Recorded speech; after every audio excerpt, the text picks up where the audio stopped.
ABP news आपको रखे आगे।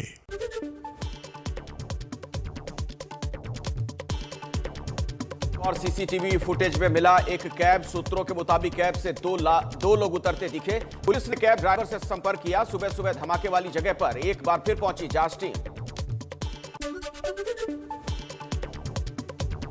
राजधानी दिल्ली के वीवीआईपी इलाके में इजरायली दूतावास के पास आईईडी ब्लास्ट। शाम 5:05 पर हुआ धमाका।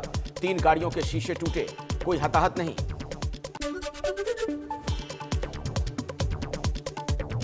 दिल्ली में धमाके के समय विजय चौक पर बीटिंग द रिट्रीट समारोह चल रहा था। समारोह में राष्ट्रपति रामनाथ कोविंद और प्रधानमंत्री मोदी समेत कई वीवीआईपी मौजूद थे।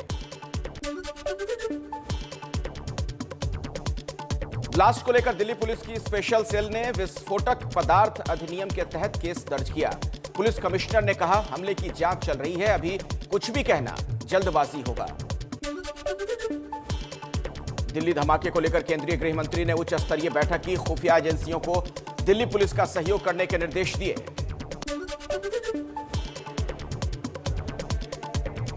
फॉरेंसिक टीम ने दिल्ली में धमाके की जगह से सैंपल जुटाए। सैंपल की फॉरेंसिक जांच की जाएगी। दिल्ली पुलिस की स्पेशल सेल कर रही है मामले की जांच। इजरायल के पीएम बेंजामिन नेतन्याहू का बयान। कहा, इजरायल के लोगों की सुरक्षा के लिए भारत पर भरोसा है। भारत इजरायलियों की सुरक्षा सुनिश्चित करेगा।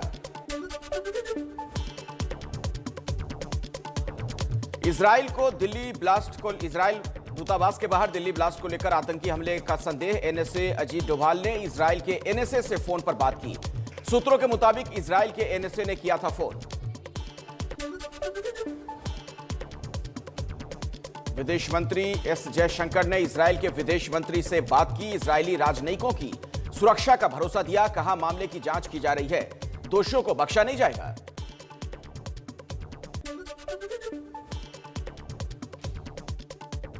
इजरायल के विदेश मंत्री का ट्वीट। लिखा, भारत के विदेश मंत्री ने राजनयिकों की सुरक्षा का आश्वासन दिया। भारत सुरक्षा के लिए प्रतिबद्ध है।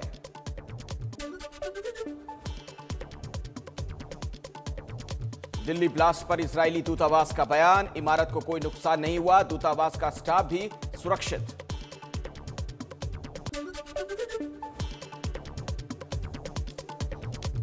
दिल्ली में ब्लास्ट के बाद देश भर में सुरक्षा बढ़ाई गई। भीड़ भाड़ वाले इलाके, एयरपोर्ट और रेलवे स्टेशन पर सुरक्षा के तगड़े इंतजाम। दिल्ली में ब्लास्ट के बाद मुंबई में इजरायली एम्बेसी की सुरक्षा बढ़ाई गई। आमतौर पर एम्बेसी के बाहर होती है कड़ी सुरक्षा। दिल्ली धमाका और किसान आंदोलन के चलते गृह मंत्री अमित शाह का पश्चिम बंगाल का दौरा रद्द। आज से 2 दिन के बंगाल दौरे पर जाने वाले थे शाह।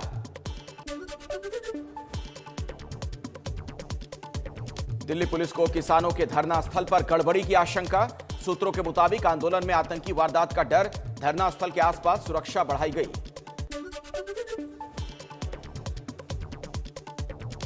संयुक्त किसान मोर्चा के नेताओं का आज सद्भावना दिवस मनाने का ऐलान। दिल्ली के सभी बॉर्डर पर सुबह 9 बजे से शाम 5 बजे तक उपवास रखेंगे किसान। किसान आंदोलन के बीच सिंघू बॉर्डर पर जमकर कटा बवाल। स्थानीय लोगों और किसानों के बीच हिंसक झड़प और पत्थरबाजी में एक एसएचओ समेत कई लोग घायल।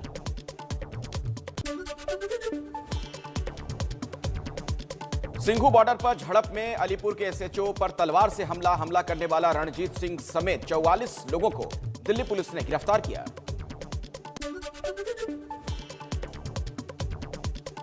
सिंघू बॉर्डर पर हंगामे के बाद संयुक्त किसान मोर्चा ने बयान जारी किया। कहा, शांतिपूर्ण आंदोलन को सरकार और सांप्रदायिक रंग दे रही है। बीजेपी और आरएसएस के लोग आंदोलन खत्म करना चाहते हैं। 2 महीने बाद सियासी हुआ किसान आंदोलन। दिल्ली के डिप्टी सीएम सिसोदिया और आरएलडी के नेता जयंत चौधरी ने गाजीपुर बॉर्डर पर टिकैत से मुलाकात की। सत्येंद्र जैन भी सिंघू बॉर्डर पहुंचे। यूपी के मुजफ्फरनगर में किसानों की महापंचायत में नरेश टिकैत का बयान। कहा, अभी दिल्ली बॉर्डर पर जाने की जरूरत नहीं, वहां पहले से ही भीड़ है, लेकिन आंदोलन जारी रहेगा। हरियाणा के 17 जिलों में आज शाम 5 बजे तक इंटरनेट सेवा बंद रहेगा। अंबाला, कुरुक्षेत्र, करनाल, कैथल, पानीपत, जींद और रोहतक समेत कई जिले शामिल।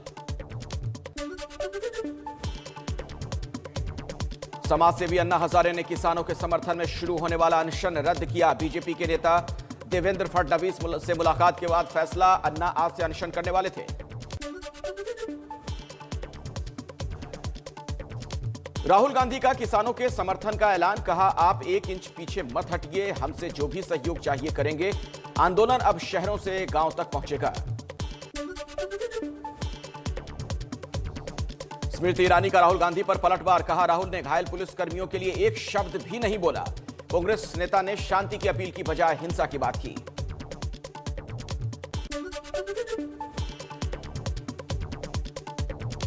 दिल्ली हिंसा मामले में नांगलोई से अमित राठी का पुलिस पूछताछ में बड़ा खुलासा, कहा तय रूट फॉलो नहीं करने के निर्देश दिए गए थे, किसी तरह से लाल किला पहुंचने का आदेश था।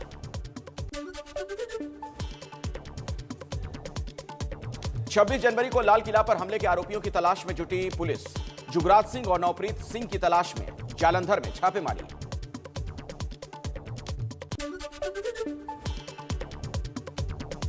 कृषि कानूनों के विरोध में बिहार में आरजेडी समेत महागठबंधन बनाएगा मानव श्रृंखला। तेजस्वी यादव ने कहा जब किसानों को आपत्ति है तो सरकार किस मजबूरी में कानून थोपना चाहती है।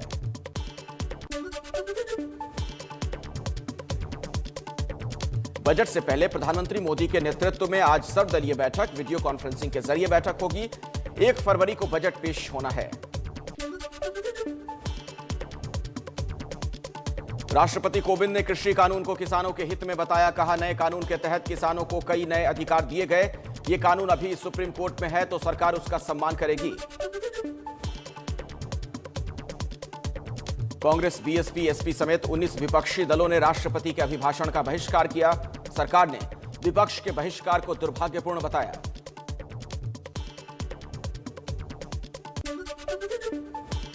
कांग्रेस के नेता राहुल गांधी ने कहा हमने राष्ट्रपति के अभिभाषण के बहिष्कार का फैसला किया क्योंकि हमने जानने का कोई औचित्य नहीं समझा। आगे क्या करेंगे इस बारे में हम चर्चा करेंगे।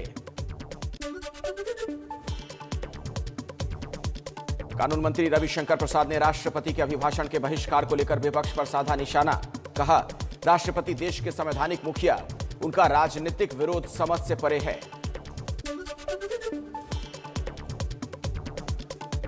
कोरोना ने तोड़ी अर्थव्यवस्था की कमर, आर्थिक सर्वेक्षण में इस साल विकास दर -7.7% तक गिरने का अनुमान। अमित शाह के बंगाल दौरे से पहले राजीव बनर्जी ने विधानसभा से भी इस्तीफा दिया। राजीव पहले ही ममता सरकार में मंत्री पद से इस्तीफा दे चुके हैं। हरियाणा के रेवाड़ी में शहीद दीपक कुमार को दी गई अंतिम श्रद्धांजलि। बुधवार को कुलगाम में आईईडी विस्फोट की चपेट में आ गए थे दीपक, अंतिम विदाई में उमड़ा जनसैलाब।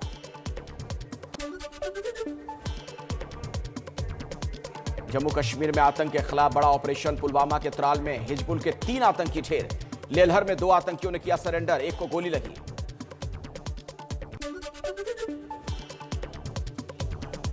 गाजियाबाद के अपर जिला एवं सत्र न्यायाधीश योगेश कुमार का पंखे से लटके मिले शव से सनसनी, जांच में जुटी पुलिस को आत्महत्या की आशंका। मेरठ में एक युवक आकाश की मौत के बाद परिजनों ने जमकर किया हंगामा, एक लड़की के परिजनों पर मारपीट का आरोप। आकाश के लड़की से फोन पर बात करने से नाराज थे। पति की शराब छुड़ाने के चक्कर में यौन उत्पीड़न का शिकार हुई दिल्ली की एक महिला, रिटायर्ड फौजी पर इटावा बुलाकर कार में रेप करने का आरोप लगाया, एफआईआर दर्ज। यूपी के मुरादाबाद में मशहूर समोसा कारोबारी सुभाष जैन की मौत से सनसनी, घर में लटकी मिली लाश, जांच में जुटी पुलिस।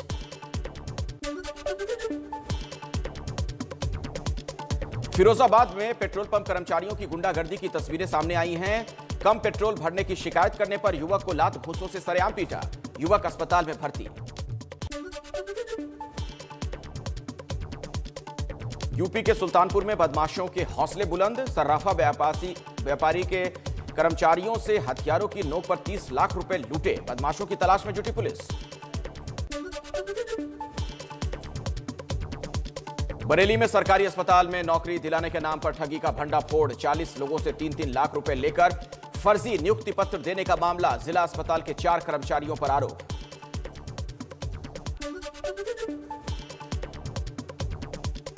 एमपी के छतरपुर में एक ज्वेलर की दुकान पर चोरों ने धावा बोलकर लाखों के जेवरात पर किया हाथ साफ। 3 चोर सीसीटीवी में कैद हुए। वीडियो के आधार पर बदमाशों की तलाश में जुटी पुलिस।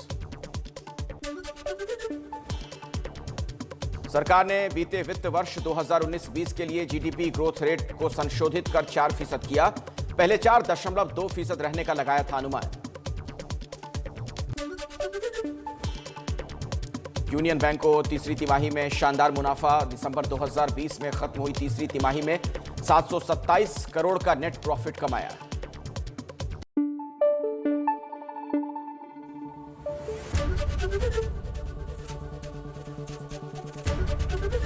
एबीपी न्यूज आपको रखे आगे।